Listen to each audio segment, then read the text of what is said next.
Mateus capítulo 10, versículos 40 a 42. Demos a essa mensagem o título, A Arte de Receber. Fica parecendo um pouco aqueles livros de receitas, né, de culinárias, que falam de mesa posta, né, ética, os talheres colocados corretamente, os pratos, as taças, tudo, né? Mas tem a ver com isso, porque nas sociedades do Mediterrâneo, e principalmente no Oriente Médio, existe um valor muito importante, que é o da hospitalidade. A hospitalidade é uma coisa fundamental e que faz parte digamos assim, do DNA social daqueles povos. Inclusive, por uma questão até de sobrevivência. Porque aquelas sociedades, na sua origem, são sociedades do deserto, de climas áridos, de longas distâncias que você tem que vencer, ou a pé, né? Falando da antiguidade, né? Tinha que vencer ou a pé, ou montado em camelos, algum animal, e que não tinha água em abundância. Totalmente diferente do nosso país, onde ainda existe água em relativa disponibilidade, se a gente não se cuidar, vai acabar perdendo, não é? Mas o fato é que receber aqueles que vêm de longe, né, era uma prática onde os viajantes, então, se deslocavam nessas distâncias, e quando chegavam a um acampamento de beduínos, quando viam lá uma tenda, um ajuntamento de pessoas, então eles paravam lá e era uma bênção ser recebido com um copo d'água, não é? E poder descansar ali para depois, então, prosseguir viagem. Receber uma refeição, alguma coisa leve para poder, então, seguir ao seu destino. E isso acontecia, né, da mesma forma que hoje eu estaria recebendo uma pessoa na minha tenda, amanhã sou eu que vou viajar para aquele lugar e vou ter também que ser recebido lá. Então era uma questão mesmo de reciprocidade, não é? Então era um valor básico das sociedades do Oriente Médio e do mundo bíblico em geral, essa prática da hospitalidade. Até hoje, tem alguns países da Europa, por exemplo, como na Grécia, eu tive essa experiência. Em qualquer restaurante, e eu fui num período de muito calor, nem era verão, já era quase primavera, assim, não era alto verão. Mas onde a gente sentava, em qualquer restaurante, antes de pedir qualquer coisa, vinha uma jarra com água, né, Elinete? Uma jarra com água, os copos. Era a primeira coisa. Aconteceu até de eu não ficar no restaurante, mas a jarra veio com os copos, e isso era em qualquer estabelecimento. Era o ato de receber com um copo d'água. Vejam que coisa interessante. O nosso texto de hoje fala exatamente disso. Receber com um copo de água fria. Não é? Então, o anúncio da palavra de Deus, tanto no Antigo Testamento quanto no Novo, antes e depois da vinda de Jesus, muitas vezes foi feito por pessoas que viajaram pela Palestina e depois pelo mundo, pelo Império Romano, visitando vilas e aldeias, lugares onde não tinha hotel, não tinha pousada, não tinha nenhuma estrutura turística, até porque não existia turismo, não é? Isso é uma coisa muito recente, mas precisavam de ser recebidos em algum lugar, às vezes ter uma pousada, um lugar onde dormir. Então, os profetas precisavam de pessoas que os acolhessem para não dormirem ao relento. Jesus falou disso quando ele mandou os seus discípulos de 2 em 2 pelas cidades para pregar o reino de Deus. Capítulo 10 do Evangelho de Mateus fala exatamente disso. Jesus envia seus discípulos para as vilas e aldeias da Galileia a fim de anunciar a chegada do reino de Deus e levar saúde mental e espiritual para os seus moradores. Curar doentes, purificar leprosos, até ressuscitar mortos. Tudo isso gratuitamente. E ele disse, de graça recebestes, de graça dai. Ao mesmo tempo, Jesus avisou que essa tarefa, esse ministério, que estava associado à fé no novo Messias, no Cristo, podia custar um preço alto de cada um dos discípulos. Porque em nem todos os lugares eles iam ser recebidos. Né? A mensagem é dirigida não só àqueles 12 homens que o seguiam, mas também para os leitores do Evangelho de Mateus, a igreja primitiva. A igreja que leu aquele escrito de Mateus como sendo memória das ações de Jesus Cristo, valia também para aqueles cristãos perseguidos pela liderança judaica e pelos romanos. E que haveria portas fechadas, que haveria perseguição, que haveria até tentativas de morte, que haveria problemas no meio das próprias famílias, como nós estivemos pregando domingo passado a respeito disso, não é? Então, enfrentando desafios e acima de todas as dificuldades, Jesus nos chama a cada um de nós para anunciar o seu reino. Ele é muito franco com relação às consequências desse gesto. Uma coisa que sempre preocupa quem anuncia uma mensagem inovadora, quem apresenta uma nova realidade, é a forma que essa mensagem vai ser recebida. Isso acontece para nós, pregadores, anunciadores da palavra, do reino de Deus, do Evangelho, acontece na publicidade também, acontece nos meios políticos, principalmente em um ano de eleição, né? Como vai ser recebido aquilo, aquela fala, aquele gesto, aquele vídeo, aquela roupa, aquela maquiagem, enfim. Tudo que você joga como mensagem, né? Então, a gente se preocupa muitas vezes em como essa mensagem vai ser recebida. Porque aí nessas horas, algumas pessoas, ao invés de anunciar o Evangelho, elas se calam, se recolhem, guardam para si a sua salvação, guardam para si aquilo que Deus tem feito na sua vida, né? E acabam fugindo dessa atribuição, desse mandamento de Jesus que ele deixou para nós. Né? Na Bíblia mesmo, nós temos um exemplo lá no Antigo Testamento, uma das melhores histórias do Antigo Testamento, que é a história de Jonas. Jonas era alguém chamado para ser profeta. E era uma pessoa muito religiosa, ele amava muito o seu povo, o povo de Israel, amava o seu templo, a sua religião. Mas quando veio o chamado para ir até a grande cidade de Nínive, capital de um dos países mais poderosos do mundo, naquela época, que era a Assíria, o Império Assírio, um império poderoso e cruel nas suas conquistas militares, enfim. Mas ele foi chamado para ir até Nínive para anunciar o juízo de Deus sobre aquela nação. Claro que ele passou a temer até pela sua própria vida. Como é que ele ia na casa do inimigo dizer que Deus iria destruir aquela cidade por causa das atrocidades que aquele reino tinha cometido?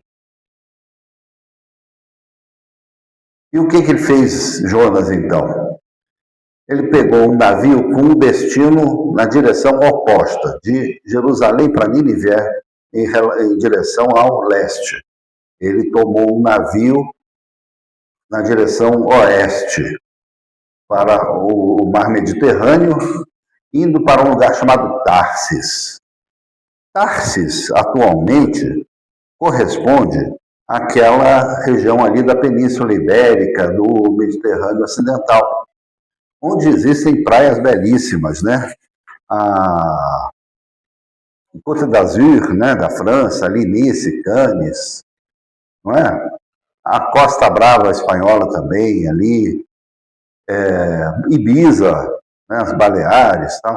Jonas tinha muito bom gosto para viagem. Ele escolheu um destino, né, Mônaco, fica tudo por ali. Hoje, na época não existia nenhuma dessas cidades assim, como a gente conhece hoje, mas era um lugar mesmo muito bacana e muito distante do desafio que ele ia enfrentar lá em Nínive. A gente lembra da história que não deu certo. Não deu certo, veio uma tempestade, o navio quase que afunda, e ele teve que se entregar e aceitar ser jogado no mar para que aqueles que queriam viajar conseguissem chegar em segurança ao seu destino. E nisso ele foi, então, segundo esse relato, né, engolido por um animal marinho, que a gente chama de grande peixe, provavelmente não era um peixe, mas... Enfim, né? Um animal marinho onde ele ficou, então, alojado na barriga desse animal e foi devidamente vomitado em uma praia. E durante esses 3 dias que ele passou na barriga desse animal, ele pôde refletir sobre a escolha que ele tinha feito. Né? A negação ao chamado profético que ele tinha recebido. Mas ele, então, se convenceu, não, eu tenho que ir até Nínive e vou lá anunciar a destruição daquela cidade. Ele deve ter ido até satisfeito, porque era isso que ele desejava no seu coração mesmo, que Deus fizesse. Né? E chegando lá, então, ele disse, olha, 40 dias e Nínive vai ser destruída se vocês não mudarem de atitude, se vocês não se arrependerem daquilo que vocês têm feito. E a mensagem caiu como uma bomba na cidade, e as pessoas começaram a comentar esse negócio. Poxa, será que o que esse profeta está falando é verdade mesmo? Será que isso pode acontecer com a cidade? E resultado, o rei e a nobreza e a população da cidade fizeram um grande jejum e se arrependeram, e Deus então poupou aquela cidade e mudou então o seu propósito, e eles passaram então a viver em paz. Jonas ficou um tanto aborrecido com isso. Ele não contava que a sua mensagem fosse ouvida e desse tão certo, que Deus tivesse misericórdia daquele povo,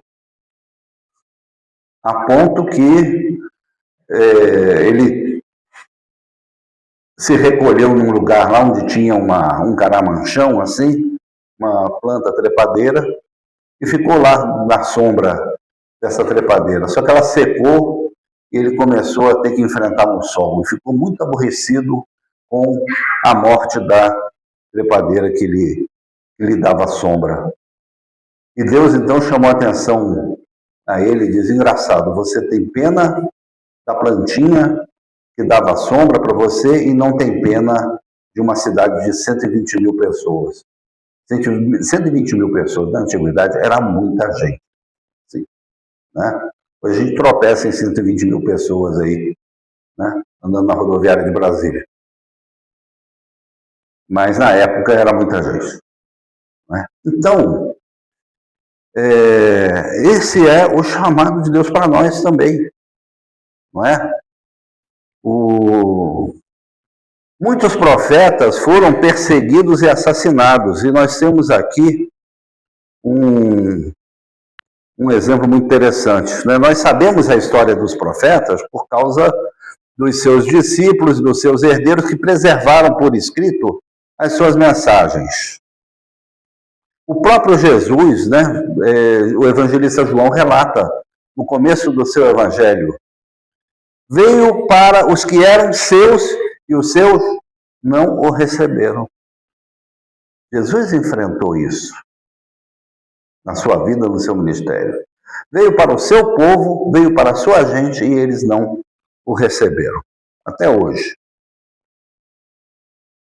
Então Jesus deixou tudo isso muito claro para os discípulos. No entanto, Jesus fala também da bênção que acontece quando o evangelho é recebido. Da mesma forma que aconteceu com Jonas, não é? Foi bênção para todo mundo, foi bênção para toda uma cidade. Então, o evangelho é bênção para quem anuncia e bênção para quem recebe. Por quê?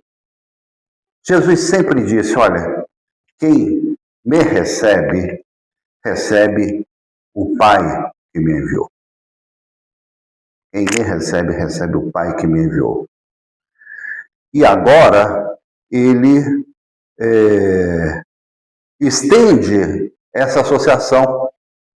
Ele diz o seguinte, quem recebe a um dos seus discípulos, recebe também o próprio Jesus.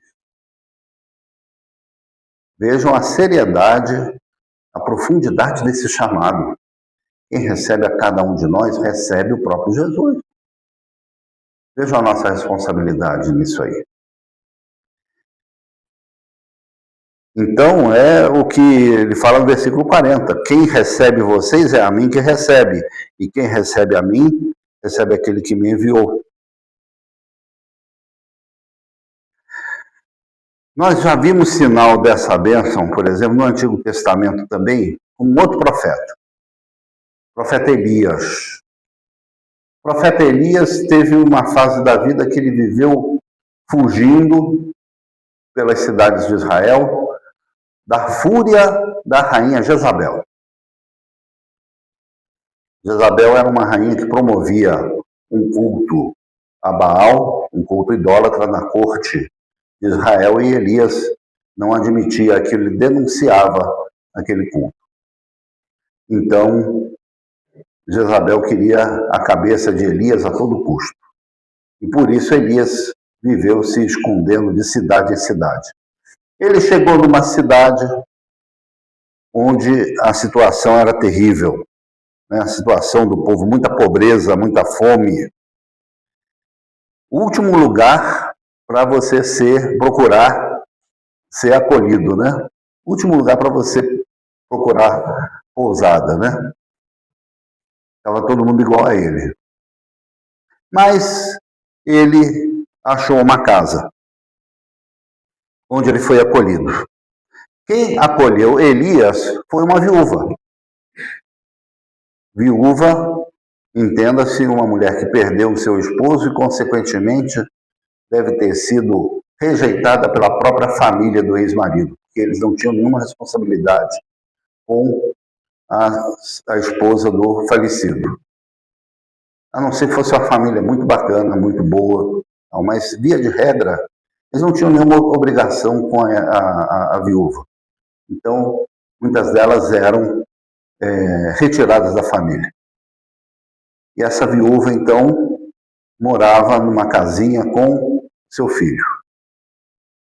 E quando Elias chega naquela casa, tudo que ela tinha era um pouquinho de azeite, um punhado de farinha para assar um pão e só. Era tudo que ela tinha para comer naquela casa. E ela disse o seguinte, olha, nós vamos assar esse pão, vamos comer e depois nós vamos morrer de fome. Estava no fundo do poço, estava conformada até com essa situação. Pois Elias tem a coragem de também querer entrar na partilha desse pão. Ele disse, não, mas eu vou ficar aqui assim mesmo. Então, em vez de dividir o pãozinho por 2, ela teve que dividir por 3. Olha que absurdo. Mas foi assim que aconteceu. Assaram o pão, comeram, foram dormir. Resumindo a história, Elias ficou bastante tempo naquela casa. E todo o tempo que Elias esteve ali, não se acabou o azeite da viúva. E não faltou alimento naquela casa. Por que isso? Deus tinha compromisso com o seu profeta, Deus tinha compromisso com a sua sobrevivência, com a sua manutenção. E esse compromisso passou também para a pessoa, para a mulher que o acolheu, o seu filho. Então, a presença do profeta naquela casa abençoou aquela casa, onde ele foi recebido. Então, do Antigo Testamento, a gente tira lições que estão anunciadas aqui nessa fala de Jesus. Por isso ele diz, no versículo 41, quem recebe um profeta no caráter de profeta receberá a recompensa de profeta. Quem recebe um justo no caráter de justo receberá a recompensa de justo. Ela recebeu a recompensa do profeta. E a seguir, Jesus conclui, e quem der de beber, ainda que seja um copo d'água fria, a um desses pequeninos por ser meu discípulo, em verdade, digo que de modo nenhum perderá a sua recompensa. Quem nos recebe, ou quem nós recebemos, em nome do Senhor Jesus, então recebe também a recompensa do discípulo. Não precisa ser ninguém muito graduado, não precisa ser nenhuma autoridade. Né? Jesus mesmo fala, algum desses pequeninos. É a expressão que ele usa para uma pessoa sem grandes atributos. E também não precisa receber com muita pompa, com luxo, com alta gastronomia, com muita ostentação. Basta um copo d'água fresca. Simplicidade, acolhimento. Isso que é o mais importante, porque o importante daí não é o que é oferecido, mas como a pessoa recebe também a mensagem do reino de Deus, com o coração aberto. Isso que realmente importa. Então, voltando lá em João, quando diz que Jesus veio para os que eram seus e os seus não o receberam, ele diz também, a todos quantos o receberam, deu-lhes o poder de serem feitos filhos de Deus. Filhos de Deus. Essa é a grande recompensa. Essa é a recompensa do discipulado. Que nós recebemos e somos chamados a passar adiante. Levar bênção para as pessoas, levar vida eterna. É isso que nós somos chamados a levar, a transmitir. Jesus menciona, nesses versículos, exatamente três personalidades. O profeta, o justo e o pequenino. Mas se vocês forem prestar atenção, essas três personalidades cabem na pessoa de Jesus Cristo. Essas três são uma só. Por quê? Porque Jesus veio como profeta. E as pessoas o reconheciam como profeta. A mulher samaritana, ela conversando com ele, ela disse, vejo que és profeta. Ele viveu como justo. Viveu com justiça e viveu proclamando a justiça em todas as suas formas. Incluindo as pessoas, levando-as a uma vida digna, tratando-as com dignidade. E ele se fez também pequenino, porque ele abriu mão da sua majestade, ele abriu mão de quem ele era, se esvaziou completamente e foi humilhado com a morte na cruz, uma morte destinada a crimes hediondos, ao pior tipo de condenados. Jesus se esvaziou de tal forma que passou por isso.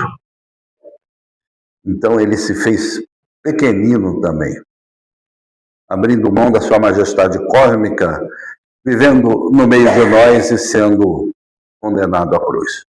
Então, Jesus é o nosso modelo. Jesus é o profeta, é o justo e é o pequenino. Somos chamados a sermos também, na medida do possível, esses três.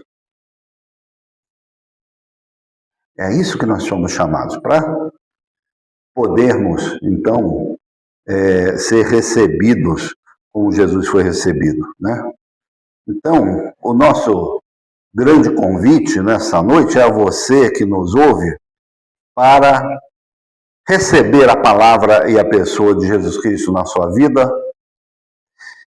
e para que aqueles que estamos aqui, que levemos essa mensagem até você e até a sua casa. É para isso que Deus tem chamado discípulos.